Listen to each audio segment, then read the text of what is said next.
We're moving on now to the tragedy out of Idaho that continues to develop as we learn more about the 28-year-old suspect, Bryan Kohberger, who was arrested at his parents' home in Pennsylvania after he drove miles and miles, thousands of miles, with his father across the country from where he committed the crime, allegedly, to then Pennsylvania. And that Cartwright country, Stroudsburg. Oh, yeah, that's right. It's a district that Ryan has paid very close attention to.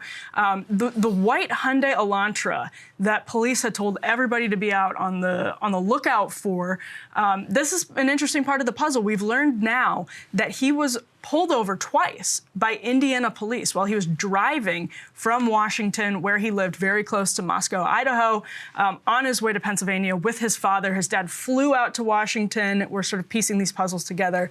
But that white Hyundai Elantra that police said, D2, yeah, let's roll D2. Police said to be on the lookout for this white Hyundai Elantra. They said they didn't know the license plate from it because they had footage of the car going sideways in the vicinity of the house where the murders happened. They didn't know the license plate number. It turns out that Indiana police pulled that car over with Kohberger and his father in it twice for traffic questions. On their trip back from Pennsylvania, that car was in the driveway of his parents' house in a gated community in Pennsylvania when he was arrested just several days ago. Indiana police again say they did not have the information about the license plate and about that car. Obviously, there are many, many Hyundai Elantras from that time period. I think it was 2013 through 2016 out on the market. It's too generic, but they say that license plate wasn't available in mid-December when they made these traffic stops. So, again, you have a situation incredibly frustrating. I can imagine for the families where this guy was driving across country with his father. We know he was a criminology student. He has a master's degree in what is it, criminal studies or criminology from DeSales University. We're learning more details about his life. Ryan, these new developments are just peeling back predictable layers of an onion. And there's obviously a lot of intrigue surrounding this. He appears to be a pretty textbook case of a suspect in a tragedy like this. What do you make of it? What he says he looks forward to, or his lawyer says that he looks forward to exonerating himself. But the way that he got arrested, raises real questions about our current approach to DNA collection, and the way that government authorities are able to access that DNA database. And so it turns out that it wasn't that he himself had done an Ancestry or 23andMe or whichever the ones that are more willing to give up. Yeah, we can put D1 there.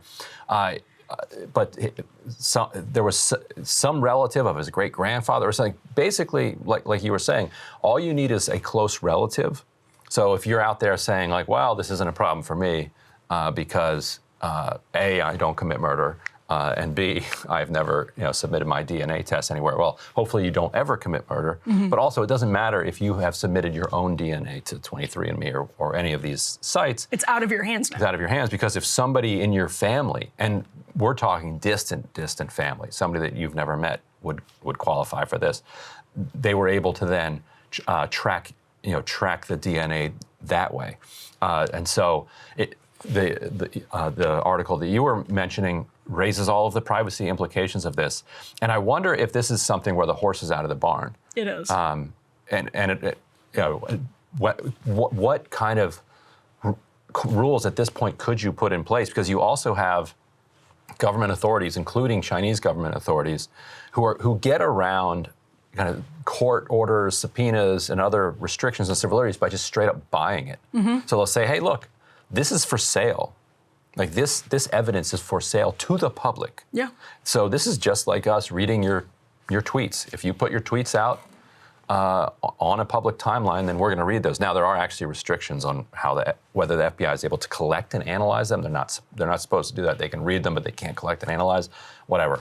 The point is that once all of this stuff is in the public domain, governments are just going to exploit access no matter what the laws are. Yeah. And then the further problem becomes every victim of this, so to speak, is the least sympathetic person you could possibly imagine. Of course. Like assuming that the allegations are true, this is somebody who killed 4 innocent people for as absolutely just deranged, no reason. And so to then say, well, it's a shame that the way he was caught. It's a shame the way it doesn't make you sound like a very sympathetic actor in the argument. And it doesn't move the chains in policy world at all, right. period. Yeah. And that's how you get to what member of Congress are you going to get to stand up at this point? Yeah. Well, and this is sort of famously used in the case of the Golden State Killer, but my colleague Evita Duffy, who wrote that article that was up on the screen, she actually reminded me of another case. She writes, in 2019, GED Match helped solve the assault case of a 71-year-old woman who was strangled while practicing the organ alone in a church. Per GED Match's terms of service, the site would only share users' DNA with law enforcement in the case of sexual assault or homicide. Since the Utah victim was not sexually assaulted and survived the attack, GED Match was not supposed to share users' data to solve the case. However, the company's founder decided to hand over DNA data anyway. The offender was subsequently caught, and GED Match users' privacy was breached. And again, what do you do to put the genie back in the bottle? Right. Absolutely nothing. There's nothing to be done in that case, period. And how do you argue against it?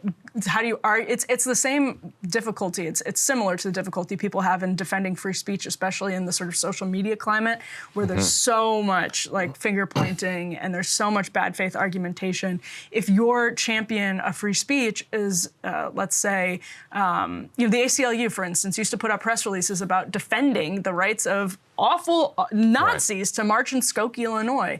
They don't want to come anywhere near that stuff with a 10-foot pole anymore because we exist in the social media world. Right. Yeah. Who wants to make the case that, well, hey, look, this woman was only nearly murdered. Right. And not murdered according to your terms of service. You should not have, allowed access to this DNA. Yeah, you look like a ghoul making that argument. And if there isn't a kind of cultural respect for the value of privacy and for civil liberties, then you don't have anything to stand on. You don't have anything to embed yourself in when you're making that argument, and you just look like a freak. Yep.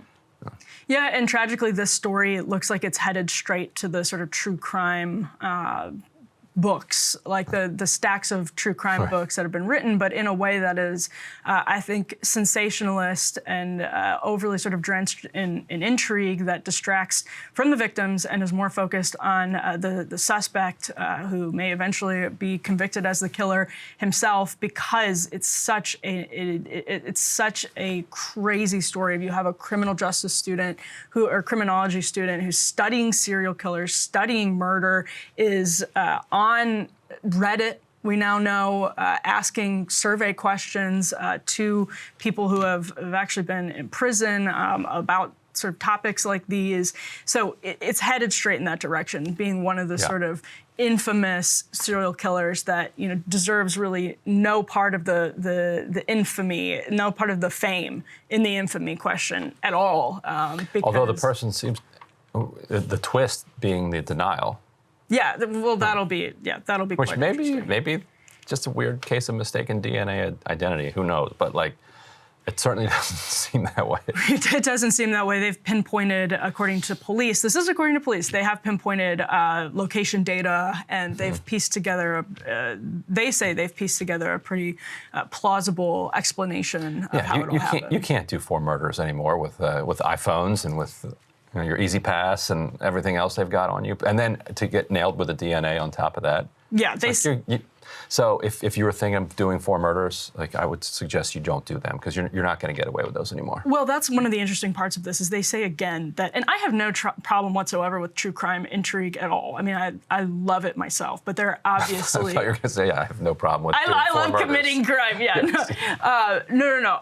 I love all the true crime series. I have zero problem with that, but obviously I have problem with the times that it's so sensationalist, and we've seen a lot of that in the coverage from the New York Post and the Daily Mail and others who have some really good reporting, but the way they frame it, I think, is unfortunate sometimes. But that is one of the interesting cases here. Cops say they have location data of him pinging really close to the victims through a long period of time, so he was perhaps following them.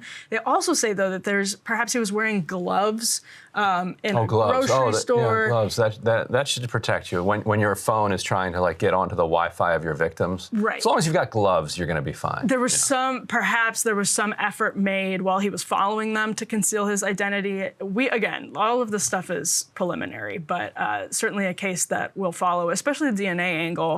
But prayers go out to the victims' families and the entire community, small community that has just been totally uprooted for weeks. Not only are 4 lives ended, 4 families changed forever, the entire community will reel from this for decades. The school, yeah, absolutely. Hey guys, ready or not, 2024 is fully upon us now, and Sagar and I have been brainstorming ways that we can really up our game for this critical election. Yeah, we rely on our premium subs to expand our coverage, to add staff, to upgrade the studio. We just want to give you the best independent coverage of this election, which is possible. So if you can help us out, become a premium subscriber today, breakingpoints.com, or the link is down here in the description video. It really means the world to us, and if you like what we're all about, this is the best possible way to keep us 100% independent, working only for you.